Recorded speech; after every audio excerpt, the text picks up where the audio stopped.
नमस्कार और सभी दर्शकों का ग्रोथ मोड यूपीएससी के प्लेटफॉर्म के ऊपर स्वागत है। मैं हूं आपके साथ ध्रुव जानी। इस प्लेटफॉर्म के तहत संधि सेवा मान्य प्रतियोगिता परीक्षाओं के लिए अति महत्वपूर्ण चर्चाएं होती है अलग अलग सेगमेंट के तहत। एक ऐसा सेगमेंट है जिसके तहत आज हम लोग खड़े हैं, वो है विशेष सेगमेंट जो कि आर्थिक सर्वेक्षण 2020-21 को समर्पित है।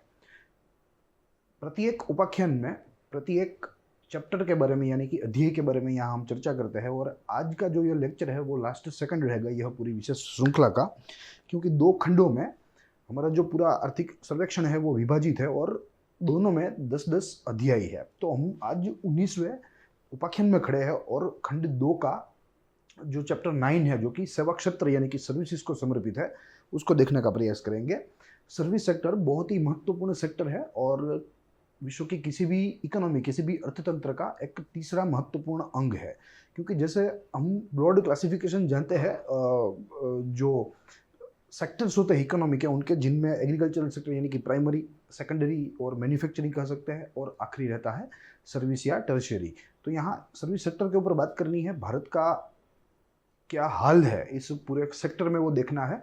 हालांकि अगर स्पेसिफिकली भारत के संदर्भ में देखें तो सर्विस सेक्टर जो है वो सबसे ज़्यादा कंट्रीब्यूटर है भारत के नेशनल इनकम में और लगभग 50-55% तक उसका कंट्रीब्यूशन रहता है और बाकी के पोर्शन में दोनों सेक्टर्स कंट्रीब्यूट करते हैं, एग्रीकल्चर व मैन्युफैक्चरिंग। तो अपने आप में महत्वपूर्ण है। साथ ही में जो एम्प्लॉयमेंट है वो भी सेवा क्षेत्र के द्वारा काफ़ी सारी जनरेट की जाती है, तो उसको भी देखने का प्रयास करेंगे। और ऐसे महामारी के समय जो नोवेल कोरोना वायरस है जो महामारी फैल गई पूरे विश्व में, ऐसे समय भी सेवा से क्षेत्र ही एकमात्र ऐसा क्षेत्र है जिसने वृद्धि देखी। अन्यथा अन्य सारे सेक्टर्स को अगर हम पकड़े, एग्रीकल्चर को साइड में रख के, तो सारे सेक्टर ने डिक्लाइन देखा था, एक गिरावट देखी थी, मगर फिर भी सर्विस सेक्टर जो है वो अपने आप में स्टेबल था, वो इसमें जो गिरावट थी वो थोड़ी कम थी। अगर कवर की बात करें तो इकोनॉमिक सर्वे 2020-21 का अध्ययन चल रहा है और इसमें लेक्चर 19 में आज खड़े हैं वॉल्यूम 2 के चैप्टर 9 के बारे में, और वो है सर्विसेज का। देखेंगे चैप्टर क्लासिफिकेशन के तहत देखेंगे, मगर उससे पहले हम लोग यहाँ कवर और कंटेंट की चर्चा कर ले। देखिए यह कवर है जो कि वॉल्यूम 1 और वॉल्यूम 2 का सेम ही है और यहाँ चैप्टर 9 के बारे में हमें यहाँ बात करनी है जो कि सर्विसेज है। संक्षिप्त चैप्टर है तो हमारा यह उपाख्यान भी संक्षिप्त रहेगा मगर महत्वपूर्ण है और आमतौर पे प्रिलिमिनरी पॉइंट ऑफ व्यू से यहाँ से अप्रत्यक्ष रूप से सवाल पूछे जाते हैं या थोड़ा कम इम्पोर्टेंट है प्रिलिमिनरी पॉइंट ऑफ व्यू से, मगर यहाँ सर्विस सेक्टर में मुख्य परीक्षा व इंटरव्यू में इसके ऊपर भार दिया जाता है, तो इसके लिए यहाँ ये चर्चा करनी ज़रूरी है। ओवरव्यू लेने का प्रयास करेंगे।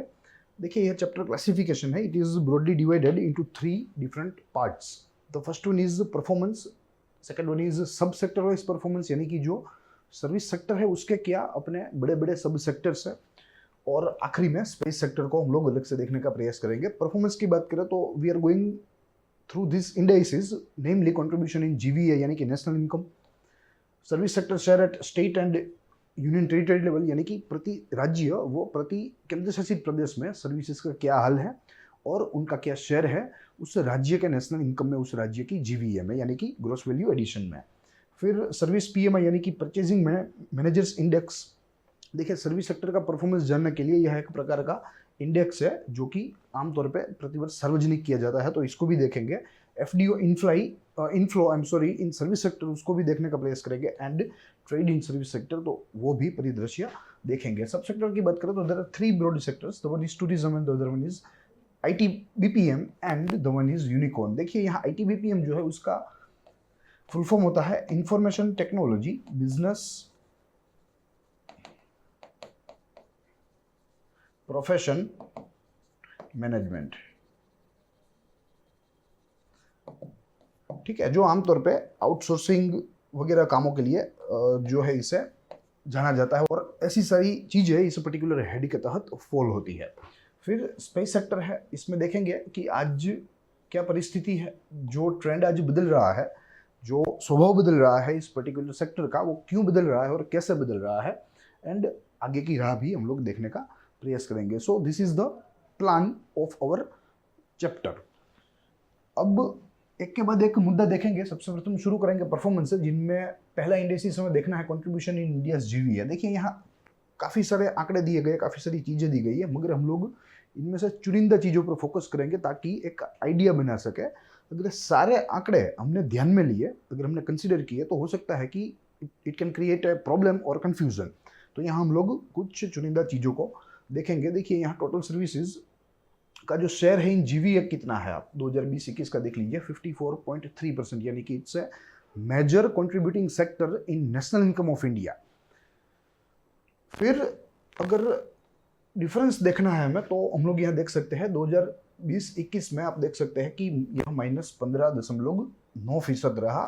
उसमें भी इसके सब सेक्टर्स है, यहाँ ट्रेड, होटल, ट्रांसपोर्ट है, यानी कि हॉस्पिटैलिटी रिलेटेड है, फिर यहाँ फाइनेंस रिलेटेड है, एंड यहाँ public administration and defence related है। तो सबसे ज़्यादा जो गिरावट जो अगर किसी ने देखी है तो वो है होटल, ट्रांसपोर्ट, कम्युनिकेशन ने। आप देखिए यहाँ -21.41% तक ये कम हो गया, क्योंकि पब्लिक कॉन्टैक्ट है, यहाँ पब्लिक कॉन्टैक्ट एस्टेब्लिश होता है। ये ऐसा व्यवसाय है, ऐसा बिजनेस है, ऐसा प्रोफेशन है। तो यहाँ पब्लिक असेंबली जो है वो तो रोकी जा रही थी, स्ट्रिंजेंट लॉकडाउन वॉज इम्प्लाइड। तो इन सारी चीज़ों की वजह से यहाँ इस क्षेत्र के ऊपर सबसे ज़्यादा मार पड़ा है। अन्य दो क्षेत्रों के ऊपर भी मार पड़ा है, मगर इतना नहीं जितना हॉस्पिटैलिटी, ट्रांसपोर्ट, कम्युनिकेशन के इस पर्टिकुलर क्षेत्र के ऊपर पड़ा है। यहाँ से हम लोग 2-3 निष्कर्ष निकाल सकते हैं। सबसे प्रथम निष्कर्ष, service sector is the most contributing या maximum contributing sector to India's GVA, plus when pandemic hit the country it so decline, वो भी हमने यहाँ देखने को मिला। और उसमें भी सब सेक्टर्स में जो हॉस्पिटैलिटी वाले सेक्टर थे उसने सबसे ज़्यादा डिक्लाइन देखी इन कंपैरिजन टू अदर सब सेक्टर्स। तो ये यहाँ से हम लोग निष्कर्ष निकाल सकते हैं। दूसरा बिंदु देखें तो हमें सर्विस पीएमआई देखना है, जो हमारे क्लासिफिकेशन में तीसरा बिंदु था, मगर यहाँ हम लोग इसे नंबर 2 पर देखेंगे। देखिए यहाँ के इंडेक्स है, आप देखिए यहाँ 2-3 चीज़ें देखनी है, एक मार्च 20 और एक जून 20 और एक यहाँ सितंबर 20। ठीक है, सितंबर 20, मार्च से 20 तक आप एक बहुत ही खतरनाक डिक्रीज देख रहे हैं। देखिए कैसे ये ड्रास्टिकली डिक्लाइन हुआ इसका परफॉर्मेंस सर्विस सेक्टर का, क्योंकि पेंडेमिक आ गया था, महामारी की शुरुआत हो गई थी, और जो मेजर्स है उस महामारी से बचने के लिए उसकी भी शुरुआत हो गई थी, नेमली लॉकडाउन। तो यहाँ सबसे ज़्यादा हिट इसने मार्च 2020 से जून 2020 के क्वार्टर में देखी थी। फिर बाद में सितंबर 20 से फिर से ये जो है ग्रो होना शुरू किया, और धीरे धीरे इसने दिसंबर 20 तक अपनी जो पुरानी जो ट्रेजेक्टरी थी वो रिस्टोर कर ली ग्रोथ की। ठीक है, तो यहाँ हिट तो हुई है, चाहे वो सर्विस सेक्टर हो, चाहे वो मैन्युफैक्चरिंग हो, चाहे वो एग्रीकल्चर सेक्टर हो, मगर कंपेरेटिवली यह हिट जो है वो थोड़ी सी कम थी, क्योंकि सर्विस सेक्टर में आमतौर पे जो आईटी बीपीएम है उसमें वर्क फ्रॉम होम के जो नीति नियम है, जो कॉम्पाइलेंस है, वो बहुत ही सरल कर दिए थे। तो एक फ़ायदा ये भी है कि इसमें गिरावट कम देखने को मिली, मगर ओवरऑल अगर देखें तो service sector also got strucked by pandemic. ठीक है, तो ये इसका एक परफॉर्मेंस का इंडेक्स था। अब जो स्टेट्स है हमारे, उन स्टेट्स की जीवीए यानी कि उन स्टेट्स के नेशनल इनकम में सर्विस सेक्टर का कितना रोल है, कितना योगदान है, देखेंगे। अधिकांश राज्य जो है वहाँ सर्विस सेक्टर का योगदान 50% से कम है उस स्टेट के कुल इनकम में। तो ये अपने आप में बहुत ही बड़ा योगदान है सर्विस सेक्टर का, और बहुत ही क्रूशियल है किसी भी राज्य के डेवलपमेंट के लिए, किसी भी राज्य के ग्रोथ के लिए। देखिए यहाँ प्लस 50% शेयर ऑफ, पहले टेबल में आपको समझा देता हूँ। There are 3 columns, share of service sector in GVA यानी कि नेशनल इनकम में सर्विस सेक्टर का share, number of states and duty, and यहाँ डिटेल्स की बात की गई है। देखिए 50% से अधिक जिन राज्यों में सर्विस सेक्टर का योगदान है उनकी आय में वैसे 15 राज्य है कुल। 60% से अधिक 8 राज्य है। 85% से अधिक 2 केंद्र शासित प्रदेश है, नेमली चंडीगढ़ एंड दिल्ली। मात्र 27% शेयर एक ही राज्य में देखा है, सिक्किम, और वो लोएस्ट है पूरे भारत में। और 30 से 40% में कई सारे राज्य हैं, नेमली त्रिपुरा, आंध्र प्रदेश, गुजरात, मध्य प्रदेश, झारखंड, उड़ीसा। ठीक है, so this are the state which are getting contribution of 30 to 40%, in between 30 to 40% from service sector in their overall income।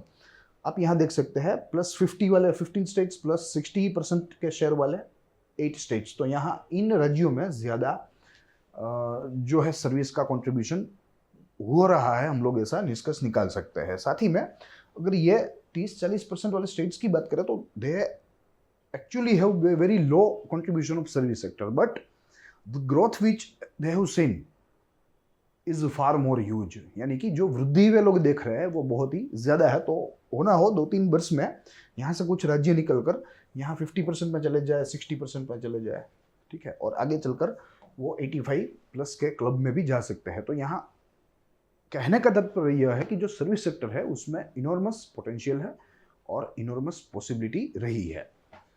तो ये बात रही service sector share at state and UT. ये प्रिलिमिनरी पॉइंट ऑफ व्यू से बहुत ही महत्वपूर्ण है, पूछा जा सकता है। फिर आगे देखें एफडीआई इनफ्लो।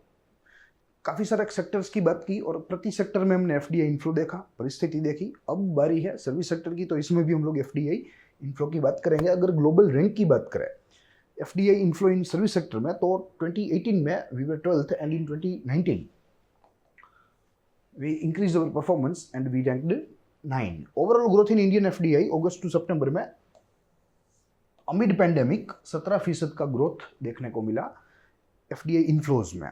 और अगर आप यहाँ यह टेबल देखें तो सेक्टर वाइज यहाँ कहाँ कहाँ सबसे ज़्यादा एफडीआई इनफ्लो हुआ है, सब सेक्टर वाइज वो भी दिखाया गया है, जिनमें हम सबसे ज़्यादा अगर कहीं पर भी दिख सकता है कोई भी सब सेक्टर में, तो वो है कंप्यूटर सॉफ्टवेयर एंड हार्डवेयर। देखिए 74.34% का शेयर जो है वो यहाँ इस पर्टिकुलर सेक्टर में आया है। फिर बाद में ट्रेडिंग है, फिर बाद में टेलीकम्युनिकेशन है एंड ऑल अदर सब सेक्टर्स। देखिए यह इंक्रीज अप्रैल सितंबर 2019 में 4025 मिलियन जो है डॉलर वे आए थे, और यहाँ अप्रैल सितंबर के और यहाँ अप्रैल सितंबर के ही समय काल में, मगर वर्ष जो है वो 2020 का है, पेंडेमिक हिट ईयर है, तो उसमें हमें तकरीबन 4 गुना से अधिक बढ़ावा देखने को मिला। सारी चीज़ों में हमें ऐसे बढ़ावा देखने को मिलेगा। फिर अगर यहाँ परसेंटेज की बात करें तो द परसेंटेज चेंज इज 34.3%, यानी कि 1% से अधिक का चेंज हमें देखने को मिला है। ठीक है, तो यह टेबल वैसे हमें काम लग सकता है। सारी चीज़ें यहाँ से रटनी ज़रूरी नहीं है, मगर एक एनालिटिकल यहाँ व्यू पॉइंट जो है वो हमें डेवलप करना पड़ेगा। यह चीज़ें जो है वो आप भी आर्थिक सर्वेक्षण के दस्तावेज में से प्राप्त कर सकते हैं, जो बहुत ही इजीली हमारे इंटरनेट के डोमेन के ऊपर अवेलेबल है।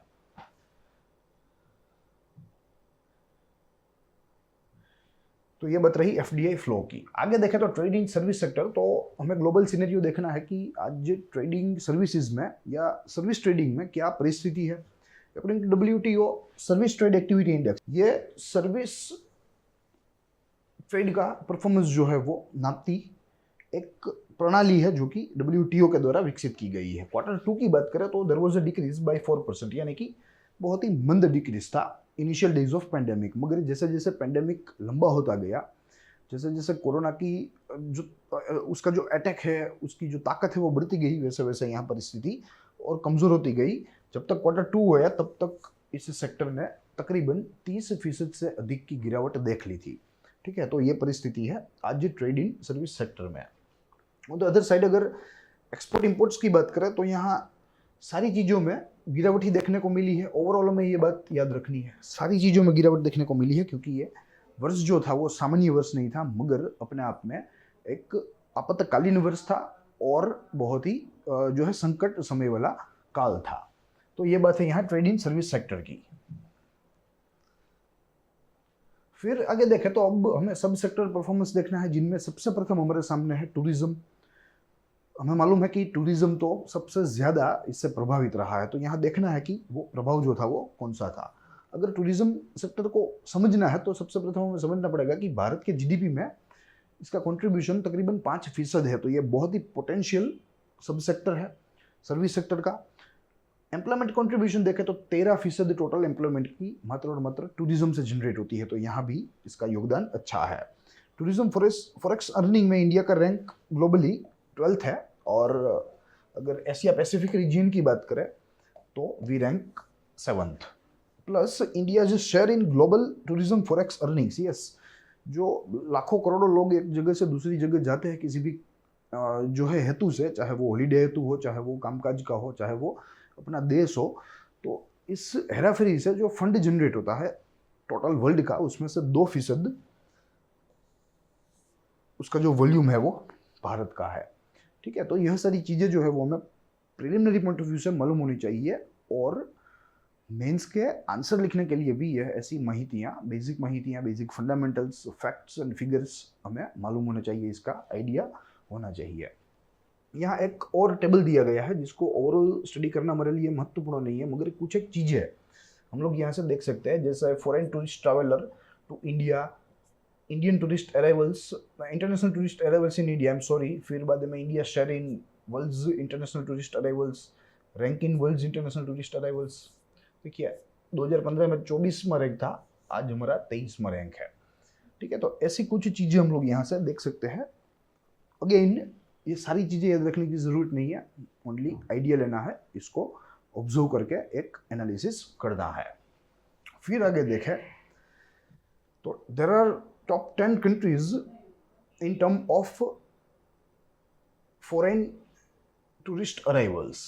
ठीक है, जिनमें सबसे प्रथम है बांग्लादेश, यूके है, यूएसए है, ऑस्ट्रेलिया है, कनाडा है, चाइना है, मलेशिया है, श्रीलंका है, जर्मनी है एंड रशिया है। 67% ऑफ एफटी है। ठीक है, मात्र और मात्र इन 10 देशों में है, और जिनमें 57% हॉलीडे के लिए आए थे, 14.7% बिजनेस के लिए आए थे, और 12.7% जो थे वे इंडियन डायस्पोरा ही थे। प्लस टॉप 5 स्टेट्स की बात करें, those who are attracting domestic tourist, तो उसमें यूपी जो है वो नंबर 1 है। यूपी का परफॉर्मेंस उसमें नंबर 1 है, which is followed bye Tamil Nadu, फिर आंध्र प्रदेश है, फिर कर्नाटका है and Maharashtra, and they all total account 71% of domestic travellers. After that top 5 states attracting FTA की बात करें तो इसमें सबसे प्रथम रहेगा तमिलनाडु, फिर बाद में it is followed by Maharashtra, then Uttar Pradesh, then Delhi and then West Bengal, and total 70% of total FTA are handled by this 5 top states. ठीक है, तो ये बात थी टूरिज्म की। अब एक ऐसा ही दूसरा सब सेक्टर है जिसे आईटी बीपीएम कहते हैं, जिसका जिक्र हमने शुरुआत में किया। बहुत ही सक्षम सेक्टर है और आगे चलकर बहुत ही वृद्धि आने वाली है इस सेक्टर में, क्योंकि अपने आप में सारी चीज़ें जो है वो डिजिटल टेक्नोलॉजी बेस्ड होती जा रही है, इंफॉर्मेशन टेक्नोलॉजी का युग है। तो यहाँ यह सेक्टर में बहुत पोटेंशियल है, भारत के लिए भी महत्वपूर्ण है। देखेंगे क्या इसकी आज हालत है। देखिए आईटी बीपीएम के कुछ सब सेक्टर्स है, जिनमें आईटी सर्विसेज है, सॉफ्टवेयर इंजीनियरिंग है, बीपीएम है और हार्डवेयर है। अब इनका कंट्रीब्यूशन देखें इस सेक्टर में, इस पूरे आईटी बीपीएम में, तो IT services contribute more than 50%, यानी कि it is a major player या major sub sector within the IT BPM. Software engineering they contribute 21%, BPM contributes 19.8 and hardware 0.9%। Plus अगर इस कोविड को देखें, कोविड को साथ में रख के एनालिसिस करें, तो यहाँ software engineering and BPM were almost maintained. ठीक है, इसमें कोई भारी गिरावट देखने को नहीं मिली है, मगर हार्डवेयर सेक्टर में प्रतिवर्ष हमें यहाँ गिरावट देखने को मिलती है। वहीं जो आईटी सर्विस है उसमें भी गिरावट हुई, मगर यहाँ ये अपना मेजर प्लेयर का जो ताज है वो बनाए रखने के लिए सक्षम रहा। प्लस अगर India is top exporter destination देखें कि कहाँ कहाँ हम लोग हमारी आईटी बीपीएम सर्विस को एक्सपोर्ट करते हैं, तो बहुत ही इंटरेस्टिंग है। एंड कुछ राज्य है हमारे सामने, आई मीन राष्ट्र है, जिनमें यूएस सर्वप्रथम है। हम लोग हमारी अधिकांश आईटी बीपीएम सेवाएं जो है वो यूएस को देते हैं, फिर उसके बाद यूके है, और यूएस को हम लोग लगभग हमारी 62% सेवाएं जो है वो अकेले यूएस को देते हैं। फिर it is followed by UK with 17%, फिर Europe 11.4% and Asia Pacific 7.6%। This facts and figures can be your prelim question. Plus हमारे पास एक टेबल है जो कि इकोनॉमिक सर्वे से ही हमने लिया है, जो export and domestic market size of IT BPM की बात करता है कि इसकी उसका पूरा कद क्या है और एक्सपोर्ट की क्या परिस्थिति है।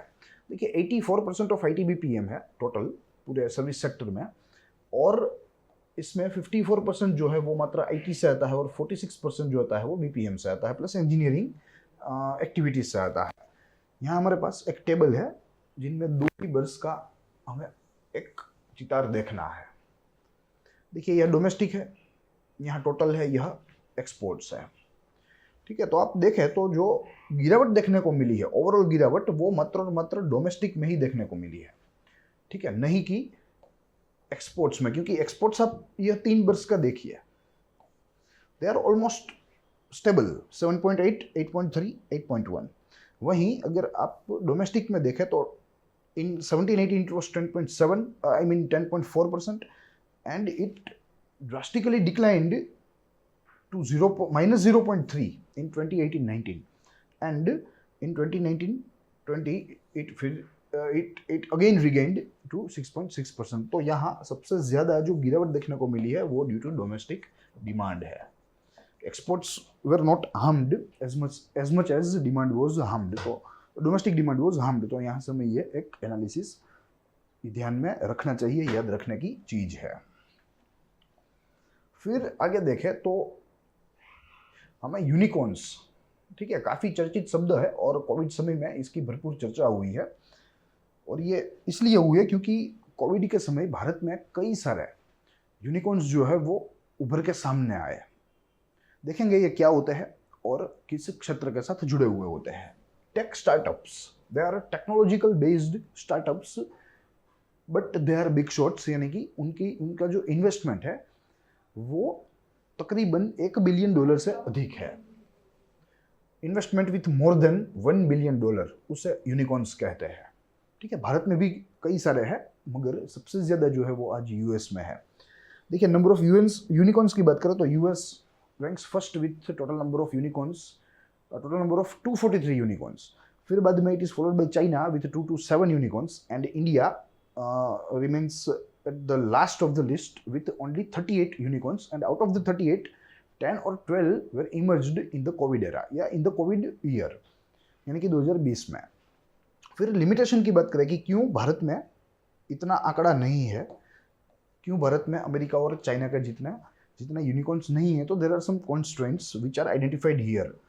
The first is limited funding, the other one is inadequate infra, and the other one is social cultural challenges. Yes, so this are the some constraints. Limited funding यानी कि जो ग्लोबल स्टैंडर्ड्स की banks होनी चाहिए भारत में वो नहीं है, इनएडिक्वेट इंफ्रा, जो इंफ्रास्ट्रक्चर होना चाहिए वो नहीं है, एंड आखिरी में जो सोशल एंड कल्चरल चैलेंजेस है वो भी भारत में ज़्यादा है। तो इन सारी चीज़ों की वजह से यूनिकॉर्न्स भारत में कम है उनकी संख्या। फिर आगे देखें मेजर रिफॉर्म्स इन ITBPM। दो चीज़ें देखनी है। सबसे प्रथम work from home compile and simplified. Yes, पहले क्या होता था नॉर्मल इसी में, जो वर्क फ्रॉम होम किसी भी कंपनी करवाना चाहती हो अपने कर्मचारियों से, तो उन्हें बहुत ही ज़्यादा पेपर वर्क, बहुत ही ज़्यादा फॉर्मेलिटी करनी पड़ती थी। मगर कोरोना पैंडेमिक की वजह से इस पर्टिकुलर रूल्स को, नॉर्म्स को बहुत ही सिंप्लीफाइड कर दिया गया ताकि वर्क फ्रॉम होम को ज़्यादा से ज़्यादा प्रोत्साहन मिले। और दूसरा, कंज्यूमर प्रोटेक्शन एक्ट 2019 में कुछ फेरफार किए गए जो कंज्यूमर के पक्ष में थे। सबसे प्रथम e commerce relevant info, yes, e commerce को लाइबल कर दिया गया, ऑब्लिज कर दिया गया to provide only relevant information and not with fraudulent information. तो ये प्रथम फेरफार था। दूसरा फेरफार था प्रोडक्ट लायबिलिटी सेट की गई। पहले क्या होता था, जो ऑनलाइन प्रोडक्ट्स आती थी उनकी लायबिलिटी जो है वो अकाउंटेबल नहीं था कोई। ठीक है, चाहे वो सेलर हो, चाहे वो सर्विस प्रोवाइडर हो, कोई अकाउंटेबल नहीं थे। सारे जो है वे जो है यह जो कोई किसी भी प्रकार का प्रश्न होता था, जो ग्रीवेंस होता था, वो सारे एक दूसरे के ऊपर पास ऑन किया करते थे, मगर anyone was not accepting responsibility. तो यहाँ ये भी एक महत्वपूर्ण फेरफार किया गया, प्रोडक्ट लायबिलिटी सेट की गई। अब मैन्युफैक्चरर भी लायबल है, सर्विस प्रोवाइडर भी लायबल है, एंड द सेलर, जिस प्लेटफॉर्म के तहत सेल किया गया है, वो भी लायबल है। ठीक है, तो यहाँ से ये चीज़ें जो है वो अब सुनिश्चित की गई। तो ये कुछ फेरफार ITBPM के क्षेत्र के। अब आगे देखें तो स्पेस सेक्टर, बहुत ही महत्वपूर्ण स्पेस सेक्टर। भारत ने बहुत ही वृद्धि देखी, और भारत का जो इसरो है, जो एक प्रीमियर संस्था है स्पेस या अंतरिक्ष के क्षेत्र में, वो बहुत ही अच्छा काम कर रहा है। तो देखेंगे, initially we started our space sector from 1960, and it was a very primary work which we were doing, and it was of mapping. ठीक है, फिर मैपिंग का जो डेटा है वो हम लोग पूरे विश्व में बेचते थे, उससे पैसा कमाते थे। ठीक है, यूरोपियन कंट्रीज को भी बेचते थे और अन्य देशों को भी बेचते थे। मगर धीरे धीरे यूरोपियन नेशन ने अपना सिस्टम डेवलप कर लिया मैपिंग का, और उन्होंने यह डेटा पूरे विश्व को मुफ्त में देना शुरू कर दिया। ठीक है, हम लोग जिसे व्यवसाय समझते थे, जिससे पैसा कमाते थे, मुनाफा कमाते थे, वो उन लोगों ने अब विश्व में जो है मुफ्त में बेचना शुरू कर दिया। So it compiled us to change our nature of space sector, to change our nature of space activity. तो अब आज की बात करें तो थोड़ा सा नेचर हमारा भिन्न है। And right now our scientist are focusing on design and development of launch vehicles and its related technology. Earth observation satellites, we are making research on making more and more cheap, more and more reliable Earth observation satellite telecom etc. ठीक है, तो अब हमारा जो कार्य का स्वभाव था वो अब यहाँ कुछ इस प्रकार हो गया है। साथ ही में फिर भी भारत जो है वो कोसों दूर है। ठीक है, बड़े बड़े इस क्षेत्र के खिलाड़ियों से। अगर एक तस्वीर है जो मेरे पीछे आपको दृश्यमान है, अगर आप देख ले तो यह फंडिंग की तस्वीर है, फंडिंग टू स्पेस सेक्टर। अब देखिए यूएस जो है इसका कितना फंडिंग है, तकरीबन close to $20 billion, followed by China $11 billion. फिर after that Russia is spending $3.3 billion annually and India is only spending $1.8 billion. ठीक है, so the circle of India should be this big. तो ये परिस्थिति है, अभी हमें इस क्षेत्र में काफ़ी सारा काम करना है। फिर नंबर ऑफ सैटेलाइट लॉन्चेस की बात करें इस पेंडेमिक ईयर में, तो यहाँ भी भारत का प्रदर्शन थोड़ा खराब रहा। US was at first rank with 19 satellites, followed by Russia with 25, then after China with 34, and India only launched 16 satellites. ठीक है, तो ये परिस्थिति आज हमें यहाँ देखने को मिलती है। अब अगर रिसेंट डेवलपमेंट्स की बात करें कि इस सेक्टर को अच्छा बनाने के लिए गवर्नमेंट के द्वारा क्या क्या नए कदम, क्या क्या नए डेवलपमेंट्स लाए गए, तो there are 3 broader categories. The first one is government of India opened up space sector to private sector participation in June 2020। Yes, सरकार को अब मालूम पड़ गया कि भाई private investment, private research and development is inevitable for the growth of space sector, so we need to open up for their participation. They did amid pandemic, बहुत ही अच्छा डेवलपमेंट है इन स्पेस। यह एक नई योजना है जो कि जिसका उद्देश्य है इंडस्ट्री एंड इन्वेस्टमेंट को प्रमोट करना स्पेस के क्षेत्र में, अंतरिक्ष के क्षेत्र में, यानी कि निवेश व उद्योग को बढ़ावा देना। ये इस स्कीम का जो है मूलभूत उद्देश्य है। यह संक्षिप्त फॉर्म है। मैं अनुरोध करूंगा कि आपको इसका सही पूरा नाम जो है वो आप कमेंट कर सकते हैं कमेंट सेक्शन में। And after that right now there are total 40 startups which are engaging in space and satellite making, yes, space and satellite sector. ठीक है, तो these are the recent development in space sector and this was the whole chapter regarding services। जो महत्वपूर्ण चीज़ें थी वो मैंने आपके सामने रखने का प्रयास किया। साथ ही में जैसे मैं सारे उपाख्यानों में लगभग कहता आया हूँ कि जो ऑप्शनल के विद्यार्थी है इकोनॉमिक्स के, उनके लिए ये माहितियाँ पर्याप्त नहीं है। ये माहितियाँ मात्र और मात्र सामान्य अध्ययन कक्षा के जो है अर्थतंत्र के अध्ययन के लिए ही पर्याप्त है। तो आपको ये ध्यान में रखना है। अगर आप ऑप्शनल है तो आपको और गहरा इस दस्तावेज में उतरना पड़ेगा। तो आज इतना ही, हम लोग मिलेंगे अगले यानी कि आखिरी लेक्चर में इस विषय से श्रृंखला के। तब तक के लिए दीजिए इजाजत। देखते रहिए ग्रोथ मोड यूपीएससी। जय हिंद।